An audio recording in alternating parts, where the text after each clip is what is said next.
Hi guys, welcome to true guru learning. And आज हम study करेंगे पंचायती raj. Okay, so panchayati raj institution जो है वो आज हम स्टडी करेंगे, कहाँ से आए, ओरिजिन कैसे हुआ इनका, एंड वर्क कैसे कर रहे हैं, कितनी committees I.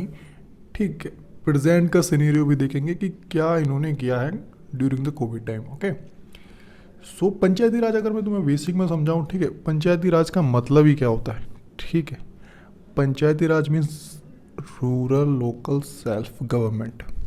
Okay, it means rural local self government, मतलब वही हुआ जैसे पंचायती राज में गांव के प्रधान वगैरह ये सब होते हैं।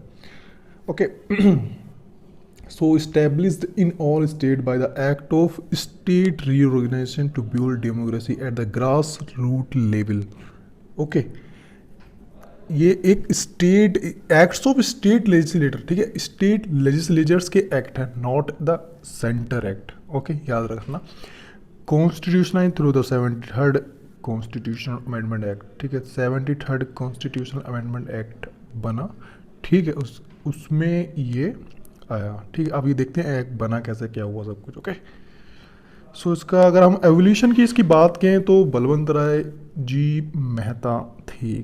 ठीक है, ये हैं बलवंत राय जी मेहता।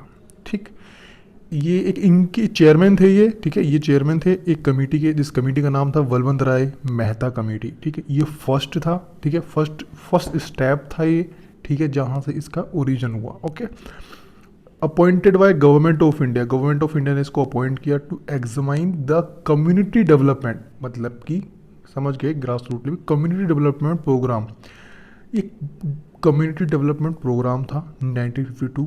ठीक है, उसको एग्जाइन करने के लिए, and the national extension service,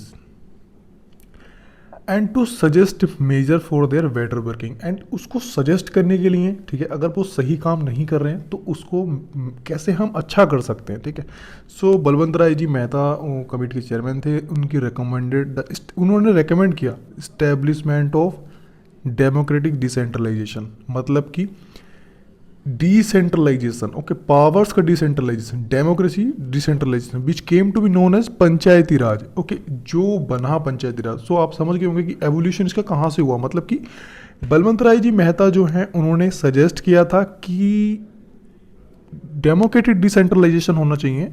ठीक है, वो वर्ड ही came to be known as panchayati raj. ठीक है, इंस्टीट्यूशन। इनकी रिकमेंडेशन क्या थी, इनकी बहुत सारी रिकमेंडेशन मैंने यहाँ नहीं लिखी हैं। ठीक है, आप रीड कर लेना, मैं आपको कंसेप्ट क्लियर कर दूँगा यहाँ पे। ठीक है, तो इनकी वैसे तो बहुत सारी रिकमेंडेशन है, लेकिन आपको ये समझना जरूरी है कि इस्टेब्लिशमेंट ऑफ 3 टायर पंचायत है। ठीक है, ये इन्होंने कहा था कि 3 टायर पंचायती सिस्टम की इस्टेब्लिशमेंट होनी चाहिए। ठीक है, ये इन्होंने इसमें कहा था। Okay, then recommendation accepted by the national development council. ठीक है, इसकी ये जो रिकमेंडेशन थी वो एक्सेप्टेड हो गई by the national development council in Jan 1952। ठीक है, sorry 1958। Okay, sorry, and did not insist on a single rigid pattern. ठीक है, इन्होंने क्या किया कि अगर ये सेंटर करती, ठीक है, तो ये सिंगल एक सेंटर का मतलब होता है ना सेंट्रलाइज, सिंगल रिजिड पैटर्न हो जाता सबको करने में। मैं सेंटर हूँ, ठीक है, एक तरह से मैं कर रहा हूँ सारे स्टेट के लिए, तो मैं अपने हिसाब से करूँगा।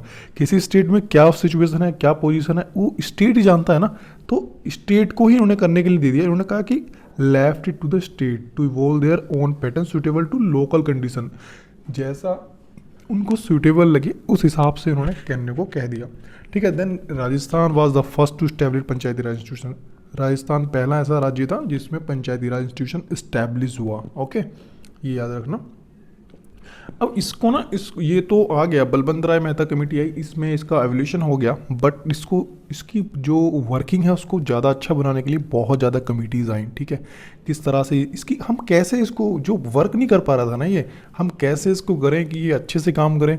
ठीक है, तो पहली कमेटी आई, मतलब कमेटी बहुत सारी हैं, जैसे कि यहाँ पहले की Ashok Mehta committee, GV Rao committee, LM Singhvi committee, Thungon committee, Gadgil committee. अब ये गडगिल कमेटी जो है ना, ये बनी इसके बेसिस पे ड्राफ्ट बिल हुआ। ठीक है, कॉन्स्टिट्यूशनलाइजेशन मिला पंचायती राज इंस्टीट्यूशन को। ठीक है, चलो पढ़ते हैं। So Ashok Mehta committee to revive strengthen the declining panchayati raj, जी मैंने कहा था उनको मजबूत करने के लिए आई। फिर GV के राव कमेटी, वो भी इसी तरह आई, to revive existing administrative arrangement for rural, वही है मतलब। ठीक है, ये प्लानिंग कमीशन के द्वारा अपॉइंट की गई थी, ठीक है। LM सिंह की कमेटी, ये भी एक ठुंगन कमेटी। अब ये ठुंगन मैं तो आपको बता दूँ थोड़ा सा शॉर्ट में, ये ठुंगन कमेटी जो है ना, ठुंगन कमेटी और ये गडगिल कमेटी, इन दोनों की जो रिकमेंडेशन मैंने रीड की है, आप भी कर लेना, ऑलमोस्ट सेम है, ठीक है। इन दोनों की रिकमेंडेशन ऑलमोस्ट सेम है। Thungon committee to examine the political and administrative structure in strict for the purpose of district planning suggested strengthen the panchayati raj. इन्होंने डिस्ट्रिक्ट प्लानिंग के लिए इसको अपॉइंट किया था, लेकिन इसने सजेस्ट किया strengthen the panchayati raj. Okay, मतलब कि इन्होंने यही कहा ग्रास रूट लेवल पहले मजबूत करो, उसके बाद डिस्ट्रिक्ट मजबूत होगा। देन गडगिल कमेटी आई भाई, Congress party under chairmanship of BN Gadgil, ठीक है। ये इनके चेयरमैन थे BN Gadgil, to suggest effective panchayati raj institution. मतलब किस तरह से मैंने बताया, सारी कमेटी इसको लेके आई थी। अब हम थोड़ा रिवाइव करें तो जैसे कि बलवंत राय जी मेहता कमेटी जो आई, उन्होंने तो भाई कहा कि इस्टेब्लिश करो एक, ठीक है, उनका तो उन्होंने तो एवोल्यूशन किया। फिर अशोक मेहता कमेटी आई, GV राव कमेटी आई, LM सिंह भी कमेटी आई, ठुंगन कमेटी आई, गडगिल कमेटी आई, ये कमेटी आई, ठीक है। गडगिल कमेटी जो है वो बेसिस बनी, ठीक है। लेकिन इनकी सजेशन क्या थे गडगिल कमेटी के, जो कि गवर्नमेंट ने एक्सेप्ट कर लिए। सो सजेशन थे एक कॉन्स्टिट्यूशनलाइज स्टेटस, मतलब कि पंचायती राज इंस्टीट्यूशन को कॉन्स्टिट्यूशनलाइज किया जाए। 3 टायर की पंचायत हो, टर्म 5 ईयर हो उसका, ठीक है। जो इलेक्टेड पीपल हो, मतलब उनका जो टाइमिंग हो term 5 year. Directly elected by people हो, मतलब कि लोग उन्हें इलेक्टेड करें, ठीक है, समझ गए ना, directly elected by people. Reservation किया जाए, ठीक है, इसके बेसिस पे फिर 1/3 रिजर्वेशन भी किया गया वुमन के लिए, ठीक है, इलेक्शंस में। एंड इनको एम्पावर्ड किया जाए to levy and collect tax. Okay, so establishment of state finance commission and state election commission, ये भी इन्होंने कहा, ठीक है। Gadgil committee became the basis of drafting an amendment bill, ठीक है, जैसे कि मैंने बताया तुम्हें। सो ये फिर नरसिम्हा राव गवर्नमेंट तो कांग्रेस गवर्नमेंट थी under prime minister PV Narasimha, ठीक है। ये PM को प्राइम मिनिस्टर लिखा है, ठीक है। तो लेकिन अब मैं तुम्हें बता दूं एक शॉर्ट में, ये राजीव गांधी गवर्नमेंट ने भी किया, ठीक है, इनको वो करने के लिए, बट वो नहीं, बिल लैप्स हो गया था, ठीक है। तो चलो वो इतना इंपॉर्टेंट नहीं है, लेकिन ये जिसने बनाया बिल वो यही है, नरसिम्हा राव गवर्नमेंट, ठीक है। इस 73rd कॉन्स्टिट्यूशन अमेंडमेंट, इस बिल ने क्या क्या ऐड किया, जैसे कि part 9 of the constitution, article 243 to 243O, ठीक है। 11 शेड्यूल में है आर्टिकल 243G 29 सब्जेक्ट, ठीक है। जैसे कि आर्टिकल 243 to 243O मैंने कहा, तो उसके बीच में G आता है, और G ये कहता है कि 29 सब्जेक्ट्स हैं पंचायती राज के, ठीक है, जो कि 2 पार्ट में डिवाइडेड हैं, जैसे कि वॉलेंट्री एंड कंपलसरी। कंपलसरी होते हैं, कंपलसरी हैं ही, जैसे कि डायरेक्ट इलेक्शन पंचायती राज का, ठीक है। वॉलेंट्री हुए कि जो प्रधान होते हैं, जो इलेक्टेड मेंबर हुए विलेज के, उनको हम पार्लियामेंट में रिप्रेजेंटेशन करें, ये वॉलेंट्री हो गए, ठीक है, कर सकते हैं, ठीक है, सिचुएशन पे। सो अब ये तो हो गया भाई, ठीक है, पंचायती राज इंस्टीट्यूशन बन गया, लेकिन ये एक आर्टिकल भी है, आर्टिकल 40, जो कि DPSP direct principle of state policy, ये कहता है कि state shall take step to organise village panchayat और a unit of self government, ठीक है, यूनिट ऑफ सेल्फ गवर्नमेंट, ठीक है, ये कहता है, ठीक है, आर्टिकल 40। तो इसको भी हम पावर कर दिया गया, ठीक है।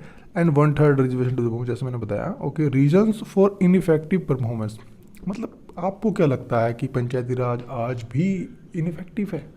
अगर है तो इसके रीजन बताइए आप कमेंट में, ठीक है। उस पर क्वेश्चन लिख सकते हैं कि रीजन फॉर इनइफेक्टिव परफॉर्मेंस, ठीक है, आप लिख सकते हैं क्वेश्चन अपने पास से।